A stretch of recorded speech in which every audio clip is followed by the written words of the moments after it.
Our design team, I work for design, we're not just in Europe, we're spread all across the world. And those studios themselves working behind or with our brand values that represent our company. Everything we do is about the valuable nature of our company, of our products, innovation and responsibility. And all those people working on it need to know the design values of a Volkswagen product. Simplicity, product, iconic design. You've heard the words. This is what we think about when we're designing our Volkswagen products. And this is what the team, and you'll see part of the team there, were thinking about when they designed the latest Golf. So what I'm here to do is draw a picture of the car and tell you about the story behind the car. The Golf started in 1974, and it started with a line. That line is the line of the grille of the face of the car. And this was designed by an Italian designer, Giorgetto Giugiaro, who still works for the Volkswagen Group. And that was when the first Golf 1 started. This car actually started at a time when Apple started as well. The first Apple products were about the same time with the Apple II computer.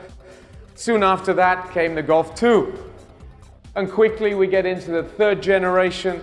And this is a long story of continual improvement, continual development of a very strong automotive company and a very strong brand.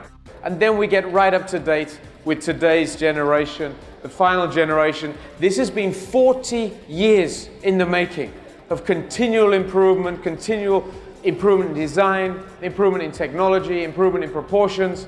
And that has been a long, long story. So any Golf you see has 40 years of experience behind it at least. Architecture behind that car, that's a typical design buzzword. But the architecture is defined around the best proportion in this car segment. This car segment is called the Golf segment after all. And so if we look at proportion, and we look at the proportion of the engine relative to the cabin, this is what designers have in their hearts the whole time. What is the ratio of the design elements in a car? As we look at the Golf 7 here, this car, we would argue, has the best proportion in its segment. It has the best ratio of elements. Proportion is a ratio. It's called the golden ratio. It's actually a number, 1.618. But we don't design a car with that number on our heads. We design with the feeling of what makes it look right. And when we look at that golden ratio on the car, we see evidence of that all around the car.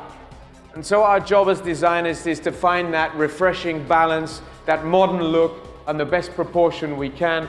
And that's why as the designer we can analyze the design in the wheelbase, in the overhangs, in what we call the premium mass, in the rear overhang. And these are all things we're working on to continually improve the design, but it's still instantly recognizable as a Golf and as a Volkswagen.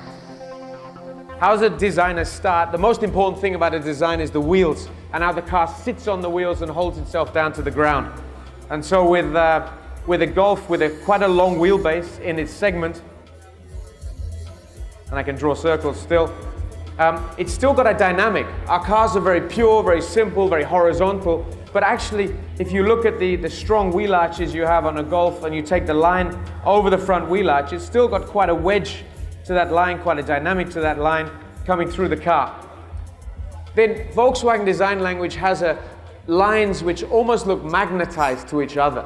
We call this like a dialogue in the lines. So if you look at the rear door line, the pillar line on a Golf, that comes through like this, has an acceleration point, accelerates forwards. Then you've got another line behind that, which matches that. And it's almost like those two lines are magnetized between each other, so they relate to each other. Then on a Golf, we have quite a long window with a line coming through at the bottom of the window, and the window comes a long way forwards, quite a fast windscreen, and you start seeing a car coming together into the spoiler on the back. Now the line at the bottom of the glass will come through and line up with the rear glass here, and the line at the top of the door will come through, and you'll have then the tail lamp somewhere here. On Golf, there's a very sharp line that comes through here, and the logic, we see that line comes through and lines up with the bottom of the tail lamp on the back of the car. Quite a long rear overhang on the Golf. And then as we come through to the front. Quite a short front overhang. This sharp line comes through. We've got quite dynamic lights. And then you can tell it's a GTI with a sporty air intake. Now, one thing, a car wouldn't be right without a set of very sporty wheels. And the wheels on a Golf are quite dynamic as well, with a very iconic shape to them. They look as though they're moving even when they're stationary. Do that at the back as well.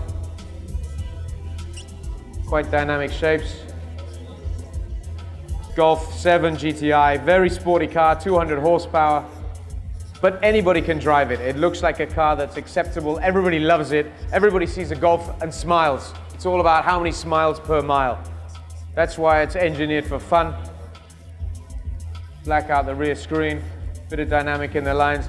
And there we have Golf 7 GTI in Manila from Simon.